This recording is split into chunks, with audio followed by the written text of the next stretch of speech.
மாங்காய் பச்சடி. இதுக்கு மாங்காய் வந்து நான் 350 கிராம்ஸ் சின்ன சின்னதாக கட் பண்ணி எடுத்து வச்சுட்டேன். வெல்லம் வந்து 225 கிராம்ஸ் எடுத்திருக்கேன். நல்லா சின்ன சின்னதாக இடிச்சிட்டு கொஞ்சமாக தண்ணி சேர்த்துக்கோங்க. நான் கொஞ்சம் பெருசாக எடுத்ததால் கொஞ்சம் கரைய லேட் ஆகிடுச்சு. நல்லா கரைச்சிட்டு இதை எடுத்து வச்சிடணும். ஏன்னா இதில் அழுக்கு இருக்கிறதால தான் நம்ம வடிகட்டி யூஸ் பண்ணுவோம். அதனால தான் தனியாக கரைச்சி வைக்கிறது.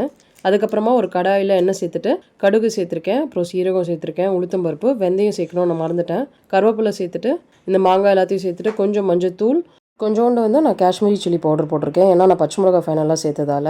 அதுக்கப்புறமா தண்ணி கொஞ்சோண்டு ஊற்றிட்டு மூடி போட்டு ஒரு 3 to 4 மினிட்ஸ் வச்சா மாங்காய் நல்லா குக் ஆகிடும். ஸோ பச்சை மிளகாய் 2 சேர்த்துட்டு நான் மூடி போட்டு குக் பண்ணிட்டேன். மாங்காய் நல்லா குக் ஆகிடுச்சிட்டு இதுக்கப்புறம் நான் ரெடி பண்ணி வச்சுருக்க வெல்லம் சிரப்பு சேர்த்துட்டேன். வெல்லம் வந்து நான் 225 கிராம்ஸ் எடுத்தேன். மாங்காய் வந்து 350 கிராம்ஸ். உங்களுக்கு இன்னும் ஸ்வீட்டாக வேணும்னா 250 கிராம்ஸ் வந்து வெல்லம் எடுத்துக்கோங்க.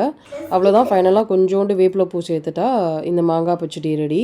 ஸ்வீட்னஸ் எனக்கு கரெக்டாக இருந்துச்சு. மாங்காய் புளிப்பான மாங்காய் இருந்தாலும் நான் போட்டு ஸ்வீட்னஸ் கரெக்டாக இருந்துச்சு. உங்களுக்கு வேணும்னா எக்ஸ்ட்ரா சேர்த்துக்கலாம்.